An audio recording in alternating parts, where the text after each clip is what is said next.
Hi guys, my name's Steve Lepre. I own Applied Hydrographics. Today we were going to kind of show you step by step how the hydrographics process works. We get a lot of questions.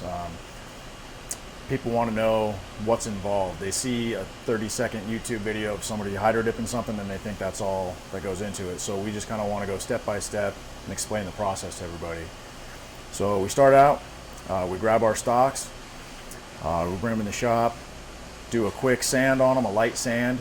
What that's going to do is that's going to give my primer a purchase point, something to bite to, so that we don't have any adhesion issues down the road. And then after we do a quick sand, I wipe it down with a cleaner degreaser just to make sure any surface oils are off the stock.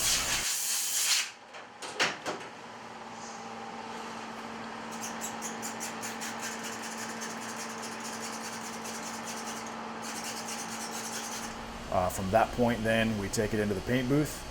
We're going to shoot it with an epoxy primer. I use epoxy primer. I feel like it just gives a better adhesion. It can also be used as a sealer.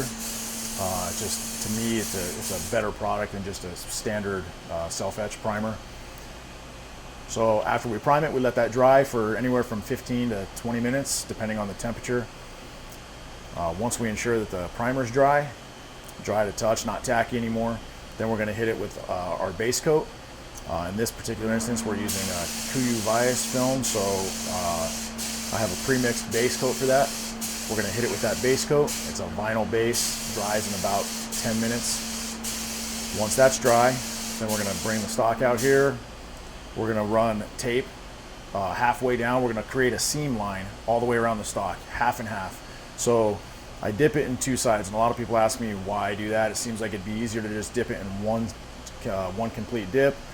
My answer to that is when we dip it, the way I dip it, taped off half and half, we can control the seam line a lot better. You can dip it in a single dip, but there's going to be a seam somewhere. There's nothing we can do about that. And a lot of times that seam's on the top, the way you dip it, and it creates kind of a wavy seam instead of a perfectly straight seam. So with the tape all the way around, we create a perfectly straight, even symmetrical seam all the way around the stock.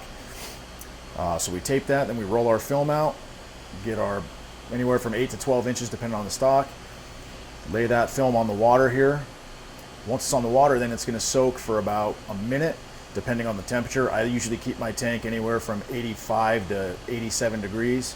So at that temperature, this film's going to soak for about a minute.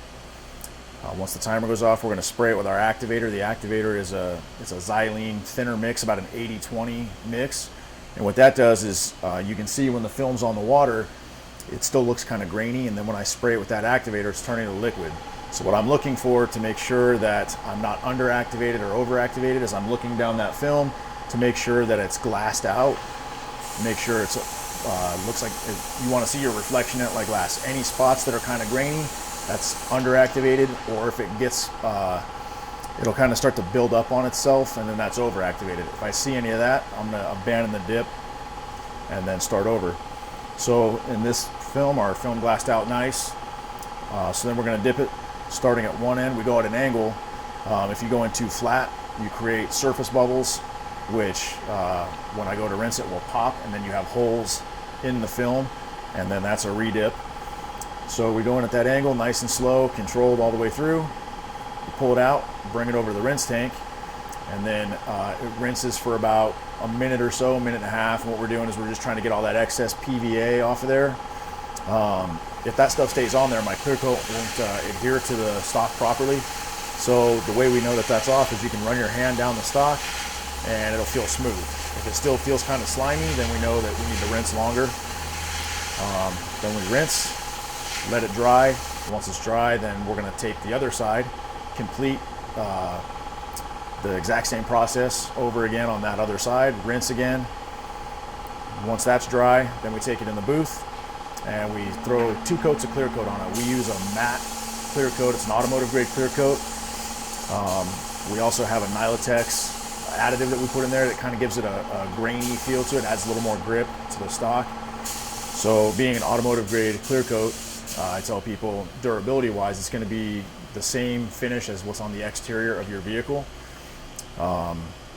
So It can chip, it can scratch, but I've done testing on this particular clear coat with a wire brush, acetone, and it holds up very well. So you'll get a long durability out of this stock once it's been hydro dipped.